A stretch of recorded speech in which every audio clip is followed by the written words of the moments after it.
Big old thing with raid buffs, right? I remember whenever I first started playing the game properly in my own account, it was like in TBC.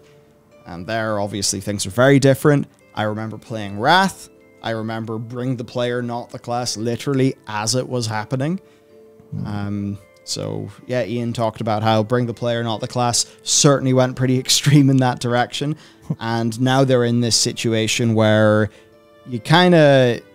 Well, yeah, basically they want to move to a situation where in order to get the most optimal setup, you really should have all 12 or 13 classes in the game. Thinks it's friendly for both 20-man Mythic and Pugs 2 in a flex setting. Ah, I see. So if you need 12 all 13 classes to be optimal, man, I can't wait to do some 10-man raids. Happy, happy. E.g., if you're a Pug leader and don't have a Warlock, you go get one. Same with every other class, instead of just getting a bunch of the strongest, you know, ranged classes with no variation. So it's important that we are broad in how we talk about this, right? Because if you go bring the player, not the class, what that will do is it will tremendously magnify whatever the current state of the balance is. Because all other things being equal, you want more throughput.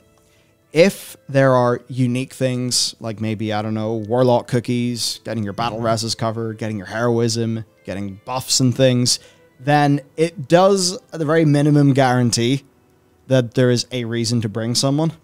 Yeah. That's how they will see it. That's where again, with this, it's not black and white. You know, we don't have to go all the way, bring the player, not the class, or bring the class, not the player. We don't have to go fully in either direction. That's where you run into a pretty interesting problem of, and this is something they kind of talk about, but throughput is almost always the only goal a lot of the time, unless it's a necessary mechanic, because a nice to have isn't what people look for, because you can't trust nice to haves to be used. It's like the example where when we were, I can't remember what dungeon it was. We did a couple of them, but with Luke, and he was DK, so he was just death gripping. And I'm just like, oh my god, having a DK is actually just bliss. But it's not like, it wasn't because he was a DK that mobs were automatically being gripped in. It was because that was a player who was playing a class that had an option, and that player was using the option correctly to go, okay, well, I know if I A-bomb them here, then all of these range mobs get pulled in, sweet. Or, you know, if I death grip this one over, because this one's, you know, it's going to run soon, or it's one of those ones that can't be interrupted. So, like, I can't mind freeze it, or well, he couldn't mind freeze it, or I can't, you know, Avenger shield it, pulls in. The look at that, more efficient. It's like a smoother run overall. But that's the thing where you can't trust that to happen at like most levels of M+, or even some levels of like heroic pugs, because I have definitely seen normal and heroic pugs where people don't use mechanics. Oh yes. Like, I don't know when the last time I saw like another paladin use bop correctly. It's whenever I was playing in a mythic guild, and we were like basically all just memeing about parses, and like, you know, people were begging me for bop so they could parse on like a fight that they could stand in shit, or, you know, avoid a physical thing. Or when I had spell warding, it was like, yo, Matt, you need spell warding for this fight? No. Okay, well, use it on me here for this. I was like, that was the stuff that made it go smoother. But the only utility that can be relied upon reliably, good English, moron, but it's throughput, right? Yeah, yeah. And that's where you get class buffs. That's where you get, well, you want Arcane Intellect, because that'll make number go up. Death Grip, that doesn't make number directly go up. It does if used correctly. Same with Shining Force. Same with, you know, I guess Banish technically at times. Same even with like classes that can interrupt reliably. Or, you know, say there's going to be a big stack of casters, so it would be nice to bring a Druid because it'll Solar Beam it and it'll work really well. As opposed to, say, bringing a Warlock who's just going to, you know, have one spell lock or one interrupt. And that's the stuff that's like that. Those are like the intangibles, the incalculables. And people always just go down to, well, what gives me the big numbers? Or what is necessary in the case of when something goes over the line into feeling necessary, such as AMZ, especially at its strongest, or recently Rally, where it's like, what do? You stack warriors and just rally every time something's going to come in that's a lot of damage, because you just eat it, because that's really, really strong, as opposed to like the Paladin, where no one's ever going to need a Lay on Hands. That's never going to be like necessary, but it's really nice and can definitely, because I don't know the amount of times a Lay on Hands is turned a wipe into a not wipe, because it's like, oh, we're out of battle reses, that healer's at 1%, there's tick damage going, bang, Lay on Hands. And if you're fast on that, you, the player, playing the class or piloting the class became the whole thing. But a lot of people just go, well, I think people forget a lot of utility and never talk about it because it's never essential. Whereas Death Grip kind of is. Or like when you're mythic raiding, it's like doing doing Agrimar without a bunch of Warlocks for Banish, Druids for Mass Entangle, and like Death Grips. Whenever I killed that boss on Mythic, it was like, if we had a different comp, we wouldn't have done it as easy because of those intangibles. But you can't calculate those. And you can't make sure they're relied on every time.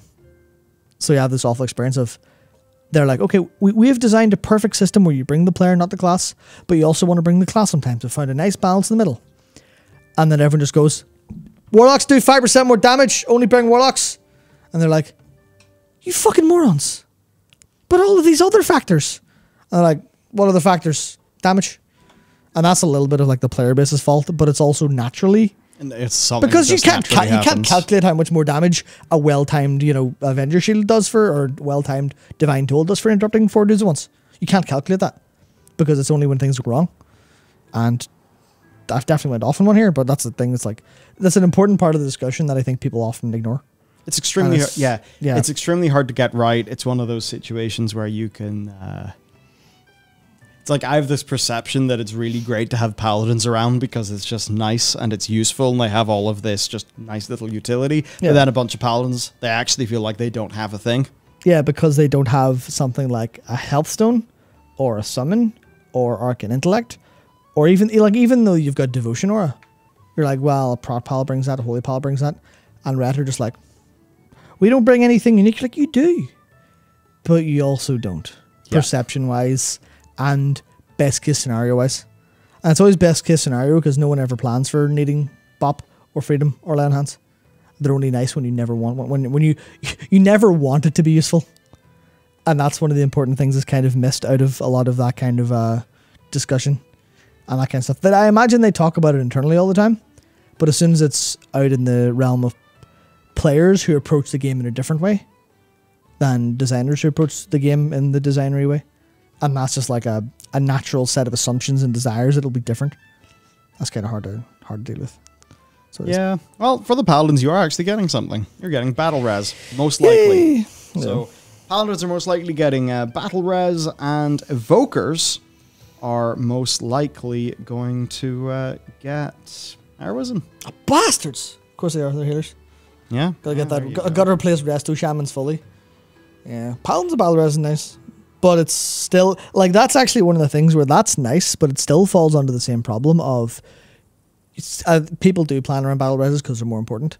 But it's like, surely a paladin shouldn't need a battle res because a paladin has bop, because a paladin has sacrifice, because a paladin has freedom, because a paladin has lay on hands. That's 4 ways to make sure some motherfucker doesn't die. But you get a battle res to bring it up. And obviously I'd be super happy for battle res because it's like, it would definitely go a long way to go, oh, play class, well, it was Deacon's at battle res, but okay, that's actually pretty useful, that's pretty good. That's a nice addition. But also because I have to do my sworn duty as a paladin player and say that's not enough, we need more. We need a lot more. Give us more. It's never enough. I had a whole argument planned for why that wasn't enough. I think it was mostly the best case, where it's like, that's not good enough in the best case scenario. We need something that helps us in the best case. We need what do we need? Can you just make sure we're doing most damage? A loop. Cheers. Done. A loop. Easy. Solved. Damage is utility, right? So actually, yes, damage is utility because it is damage reduction because the boss dies faster. There you go. Yeah. So if no one dies if the boss is dead, so that's utility. So yeah, damage is utility. We'll have more things.